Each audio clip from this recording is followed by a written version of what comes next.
دلوقتي هعرفك ازاي تحول الاكونت بتاعك من الاكونت العادي لاكونت احترافي. الموضوع بسيط جدا، ولو انت دخلت عندك على البروفايل ممكن تلاقي الميزه وممكن ما تلاقيهاش. فايه السبب؟ كمل معايا الفيديو ده وهنفهم كل حاجه دلوقتي مع بعض. طبعا ده كده فيديو انا كنت سجلته وانا بحول الحساب بتاعي من العادي للاحترافي. طيب انا دلوقتي عندي حسابين زي ما هنشوف دلوقتي.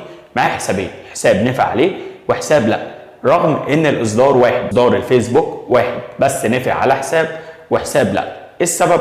السبب ان دي حاجه بتكون تجريبيه، يعني بعدين الميزه دي هتبدا تتفعل على باقي الحسابات. زي ما انتم شايفين كده الفيديو، انا دخلت على حسابي الاساسي ما لقيتش الميزه، فبدات ادخل على حسابي الثاني وهلاقي الميزه. وهو ده السبب ان الحسابات كلها مش عليها الميزه، حسابات وحسابات لا، بحيث ان انت ما تروحش تدور على طرق ازاي تفعل الميزه دي عندك، لان بنسبه 90% ما فيش طرق لحاجه زي كده. دي معموله على حسابات وحسابات لا. تمام؟ طبعا ده الشكل اللي ناس كتيره سالت عنه، انا ازاي مش عندي الميزه دي، انا مش عارف ايه. فزي ما قلت لك يا صاحبي، ما تدورش على اي حاجه، هي فتره بس وهتلاقي الميزه دي اتفعلت على كل الحسابات. وده كان فيديو النهارده، حبيت بس اعرفك الميزه دي. هي حاجه بسيطه جدا، يمكن ناس كتيره تعرفها وناس كتيره لسه ما تعرفهاش.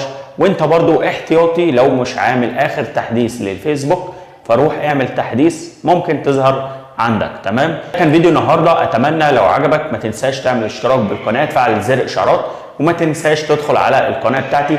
هتلاقي في تطبيقات انا منزلها تقدر تكسب منها فلوس، وعملنا اثبات سحب. تمام؟ ولو في اي حد عنده اي استفسار ما ينساش يسيب لي في التعليقات، ويا ريت يا صاحبي تقول لي الصوت حلو ولا لا. تمام؟ علشان لو المايك فيه مشكله ابدا اظبط الصوت. تمام؟ والسلام عليكم ورحمه الله وبركاته.